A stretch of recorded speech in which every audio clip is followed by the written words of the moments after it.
Hi, I'm Kathleen Petrone, the president and founder of the Academy for Public Speaking. I created the Academy for Public Speaking in 2010 to help children become confident, effective communicators and leaders. This month, we are honored to feature another one of our highly successful graduates, Austin Zhang. Welcome, Austin. Thanks for joining us today. Always a pleasure to be here. Austin first began taking our courses in 7th grade, and now he just completed his freshman year at UCSD. Austin, whose idea was it for you to take a public speaking course, and how did you feel about it at the time? I think unsurprisingly, it was my mother's idea for me to enroll in the Academy of Public Speaking. And at the time, I was ambivalent. I always liked talking. I was much of a chatterbox when I was a kid, but I never considered speaking to be anything particularly relevant or interesting. But I gave it a shot, and now, several years down the line, I don't look back. I think it was definitely one of the most important decisions in my career and in my life. Many of our students often feel scared and nervous about taking a public speaking class. Therefore, we like to encourage parents to share about our program with the parents of their children's friends. In 2011, you participated in our Level 1, Advanced, and Master's courses with 2 of your friends. What were the benefits of having friends take the courses with you? I think the obvious one is comfort. When you're learning a skill like public speaking, having a familiar face or two in the audience is tremendously helpful, especially because your parents won't be there during classes. They'll be doing other things, but the students will have friends that are with them. But I think a more often overlooked benefit of having friends in the class is you have people with whom you track your progress with and against. Some of your friends might progress very quickly, and others progress different pacings, but having people you know and are familiar with and talk to outside of the classes gives you someone who links you back to speaking and someone who you can track your progress with. I think that's actually really important when it comes to figuring out how much you've grown and developed since you began the course. You completed the series of our first 3 courses, Level 1, Advanced, and Masters, in succession during the winter, spring, and summer sessions of 2011. What are the advantages of continuing beyond the Level 1 course and participating in the Advanced and Master's level courses? Well, speaking is like any other skill. There's almost no skill I can think of where you can take one class and have it completely mastered. Whether it's sports, academics, instruments, you name it, there's almost nothing you do where you take 1 year or 8 weeks of a course, then you wash your hands of it and you're now immediately good at it. So the beginning course, as it's aptly named, is centered around the basics of public speaking. But once you finish that course, for me it was very, very helpful, very instrumental to my speaking development that I continued learning.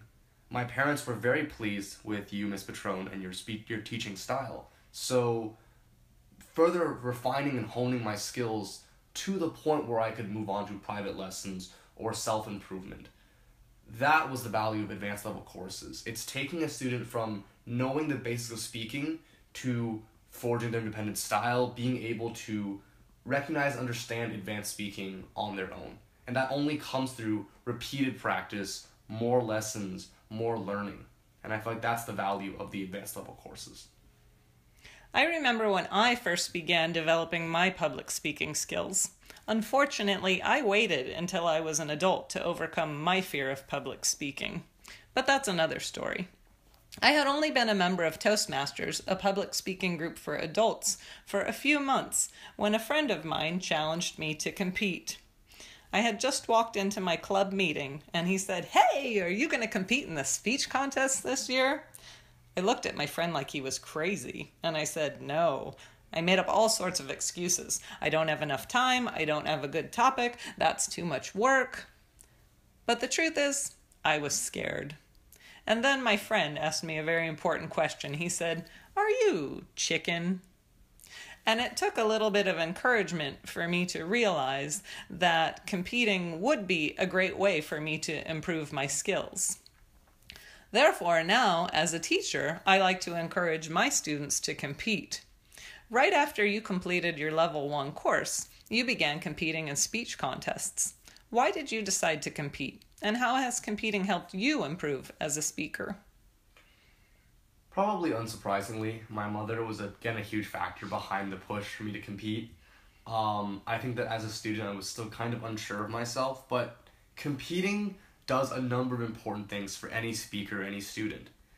For one, it forces them to prepare. Let's be completely honest. For the classes with a week spacing out between them, there's only so much practice you get in before you go to class and you show up with your assignment. And that's absolutely wonderful. That's a great system.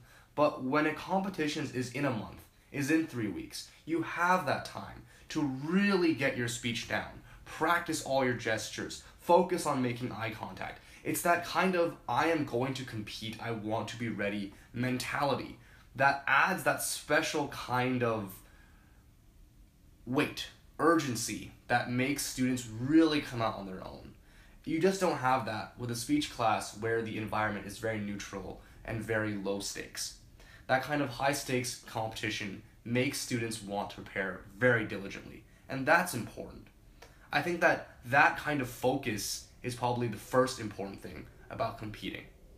The second one is more interpersonal, and that is when you go to speech contests, you will encounter people who are very, very, very masterful at speaking, and that's also a really valuable experience.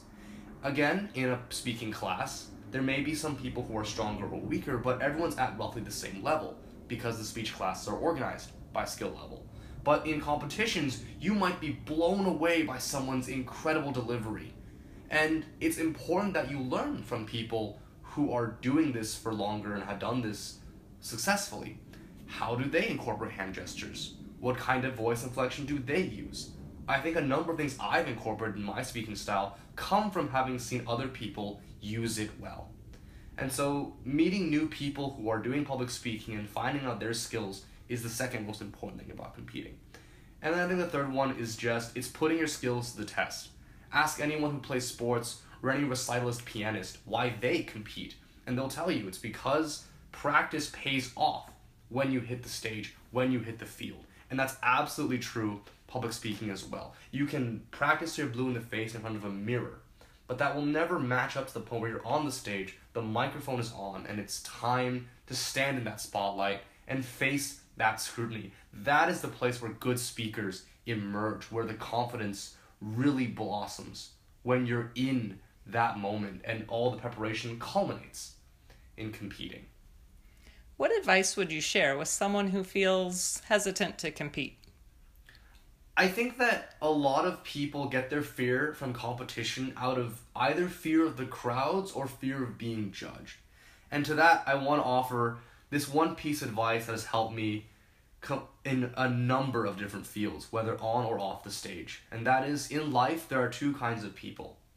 The people who love and care about you, and strangers. This is true in any classroom and in any speech audience. Your friends, your family, those who love you, they won't judge you if you speak poorly because they love you and they're understanding. The strangers, the judges, the referees, they're not people that you know, they're complete strangers. And every day you pass by things, you don't give a second thought to what they think about you. So really the only person you need to fear when you're on that stage is yourself. Because only you are the one who is creating the fears to hold you back. No one in the audience is here to viciously judge you or mock you if you mess up, and your friends and family absolutely won't. So if we can just move past the irrational fear of strangers, the irrational fear of judgment, we'll find that speaking and talking aren't so different. As long as you're able to relax and not psych yourself out, you will be successful, whether or not you win first place or third place or even last place. Moving past the fear will be a major boon in any interactions you'll have moving forward. I think speakers often underestimate the value they can gain from competing, whether it's improving as a speaker, winning a cash prize, or perhaps winning a scholarship. I know in the 4 years that you competed, from the time you were in middle school through the time that you were in high school, that you won almost $4,000 in cash prizes and you won a $2,500 scholarship in the Optimist contest in 2015. One of the new things that we began offering last summer was a speech contest course. It's one of my favorite courses to teach, and could you share a little bit about how you think that might help a speaker do better competitively? Absolutely. Speaking from experience, the courses that Ms. Patron offers through the Academy for general speakers are just that. They're courses aimed for the generalist. These are skills you can use whether you're on or off the stage, whether in the classroom, in the workplace, or at home. But the competition speech courses really are focused on fine-tuning. They're focused on the kinds of skills that competitors are looking to see. Voice inflection, more clear eye contact, hand gestures, stage presence. And although I say these skills are competition-based skills, they're also what separates the good speakers from the orators, the speech givers. And these are skills that, again, will serve you in any context, but they're really only focused on the competition level courses because they're not immediately relevant to someone who's still getting the basics of speaking down.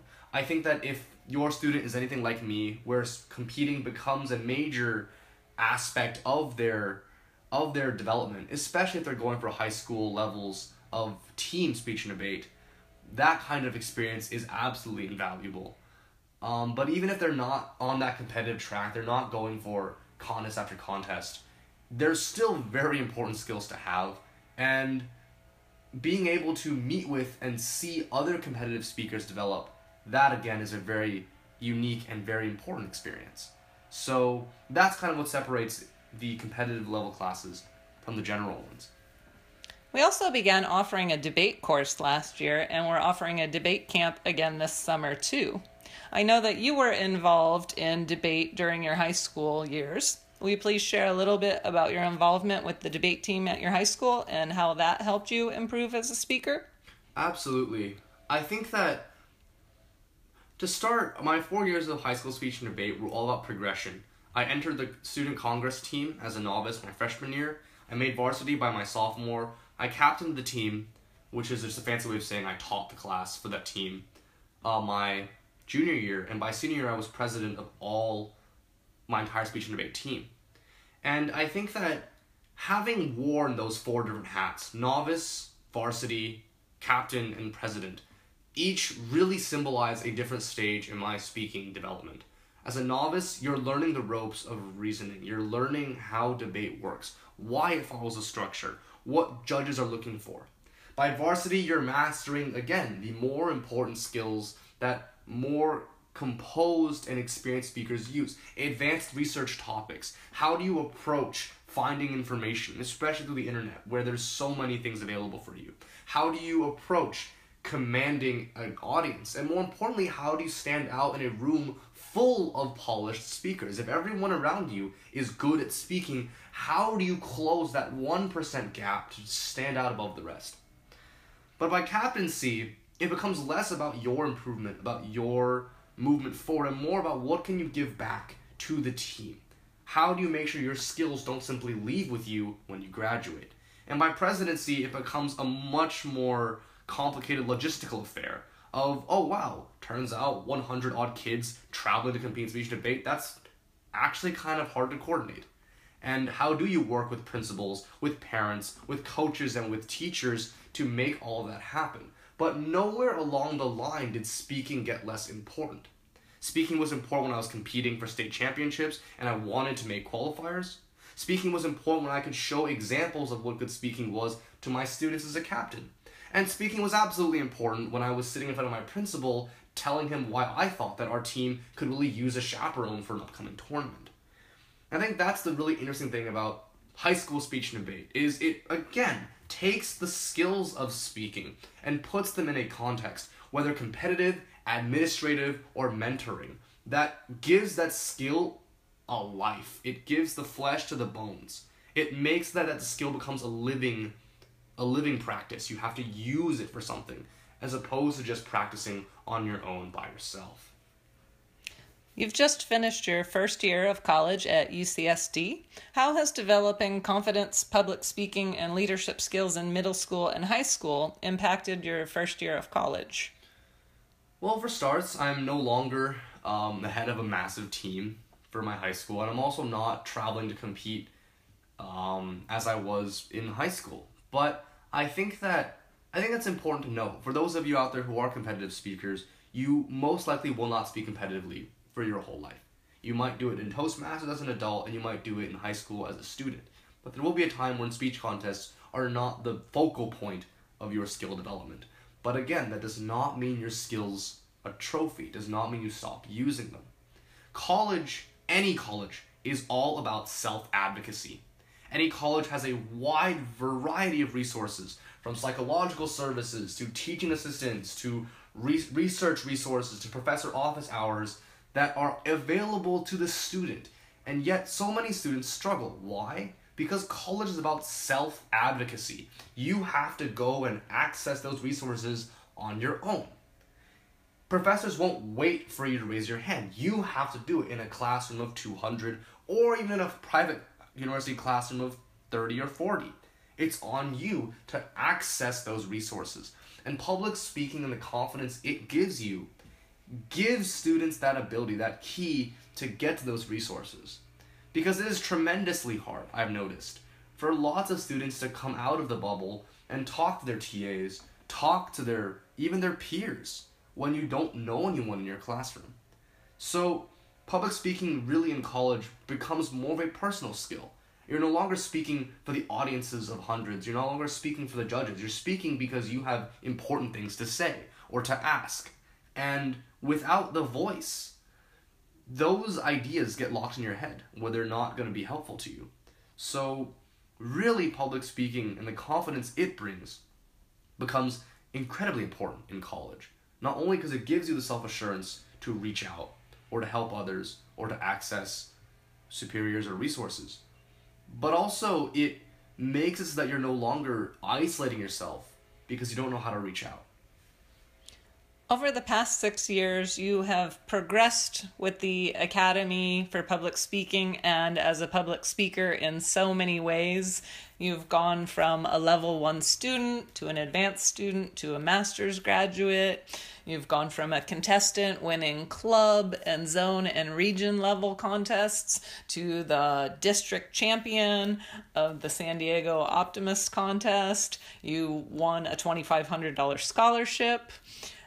After you progressed from that to becoming a judge for the contests, the Optimist Club, the North-South Foundation, the Academy for Public Speaking, you've come back numerous times as a guest speaker for introduction classes. You've come to judge the graduation ceremonies. You've been a guest instructor for the debate course, and you've come back as an instructor as well. You are featured in our brochure, and you're also a contributing author to my first book, Confidence is Key. In addition, you also spoke at the book launch party. I just want to say thank you so much for this incredible journey that you've been on and contributing so much to the Academy for Public Speaking. Thank you so much, Ms. Patron. Really, it does go back to you. Starting out as a student walking to your classroom, everything I do, as I always say I'm doing, is I need to give back to the Academy. So many of what I've become, whether it's all the leadership positions that I had in high school, as you mentioned, or any of those things you just named off that I've done, I've only done because you taught me. Because I sat through your courses, because we worked together to forge my skills. None of those things that you just mentioned would have been in my life had it not been for my mom deciding one day in 7th grade that I should really go speak. I should learn to speak, and had not been for you deciding to offer this kind of resource for students. So for me, it really is all about giving back. It's how can I provide the Academy that has provided me with so much enrichment to my life. I was looking back last night when I was preparing for this podcast at the chapter that you contributed to in the book, which is titled Compete in Speech Contests and Win Scholarships. And one of the sentiments that you shared was, aside from your parents, I am the person who has impacted your life the most. And I was thinking, now you're growing up, you're becoming an adult, at some point you might have a spouse or a child, and I might get bumped and lose my title. So I'm just wondering, is my title still intact? I think it's different. I think that when I say you're the most impactful person in my life, I mean that in the sense that I can't count the number of doors you've opened for me, that this academy has opened for me. Whether I'm going to mentor new freshmen this year, or I'm applying for new leadership positions, whether in high school or college, or even when I'm simply sitting down with a professor to discuss career options, all of those things come from me having the confidence to reach out. And I didn't start as a particularly good speaker. I didn't begin as someone who was well polished and well spoken, as I'm sure you recall. But it's through your diligence and through your hard work that I can now do all these things. And so when I say you've impacted my life the most, I say that because from the moment I stepped into your classroom, the number of things and opportunities I have experienced exponentially has increased based on the fact that I have the confidence and the speaking. And I don't think that I'll ever wake up one day and find that my voice you've given me is irrelevant to my life. I'll never wake up and go, oh, the skills I learned at the academy, I don't need them anymore. Because here I am now giving a podcast where I'm again using these same skills. So when it comes to like spouses or children, of course they'll bring a different kind of enrichment to my life. But they'll never replace the enrichment you've brought. And I wouldn't be surprised if it's through speaking and through being able to self-advocate that I might also run into those kinds of people that will end up being important in my life. Well, that's fantastic. Thanks, Austin. What advice would you share with parents who are considering enrolling their children in the Academy for Public Speaking? If I want to be absolutely frank, absolutely honest, especially for parents who are in San Diego County, in this particular Southern Californian region, I know that raising kids here is ridiculously difficult. I know because I've been through Carmel Valley Middle, I've been through Torrey Pines High. I know that these school districts are very competitive, that your students' time is very important, that you're everyday juggling between SAT prep and sports and instruments and GPA. I understand that kind of academic pressure, that kind of performance pressure. And I'm not saying it's a bad thing. Contrary to it, a lot of people I've known have flourished under this kind of environment we have here in San Diego. But if you're gonna weigh the choice between some skills, should I enroll my student in science or in speaking or in acrobatics or in martial arts? I'm not saying that any skill is ever bad. I'm not saying that there's ever a time where we wouldn't want to have all the experiences we could. But if you are making that choice, making that judgment between different things, and as busy as your students are, I really do not think any parent should pass up this opportunity for their students. Because I understand that we do a lot of what we do looking forward, looking toward college, or toward later in life. But if we want to really look at the big picture, public speaking is fundamentally a skill everyone benefits from. Now that I'm in college and I go into interviews, whether it's for internships or for student organizations, I'm reminded that a lot of people come into college still grappling with self-confidence and with speaking, and everyone develops at their own pace. But I can't forget how fortunate I am that I have this skill. I'll be frank, I've done sports, I've done instruments, I've done a variety of different extras, as your students undoubtedly have also done. But speaking for me, really, that is the skill I lean on the most day in and day out, inside and outside of the classroom. Because speaking is the one thing, self-expression is the one thing you can't get away from in society and in life. So, yes, by all means, your students should have a variety of activities.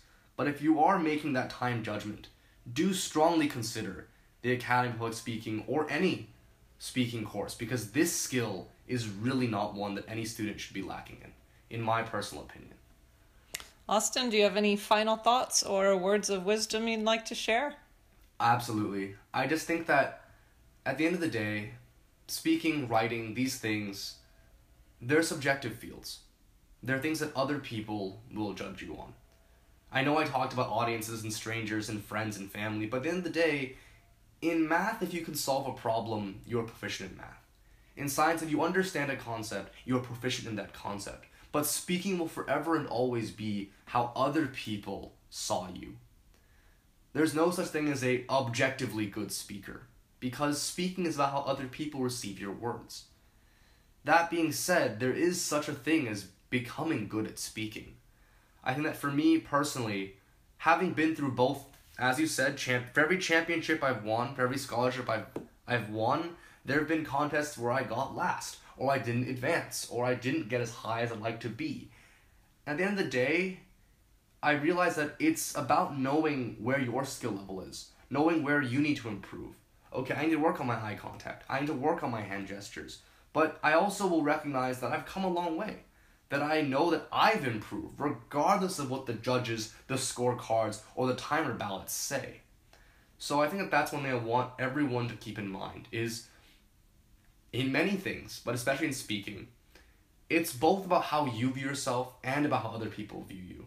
You can never become so arrogant or so in the clouds so as to forget that other people are going to be evaluating you, not just yourself. But you also cannot become so despondent at the idea of judgment that you forget that you've also made progress. And if we can keep that duality in mind, that'll carry us far in speaking and also simply in life. Very true. Very true. Thank you so much, Austin, Absolutely. for contributing again to the Academy in yet another way. It's truly been a pleasure. Absolutely. My pleasure. Thank you so much, Ms. Patron. At the Academy for Public Speaking, we believe the most important lesson we can teach your child is your voice is a powerful tool you can use to make a positive difference in our world. For more information and to register, please visit us online at academyforpublicspeaking.com. And remember, confidence is key.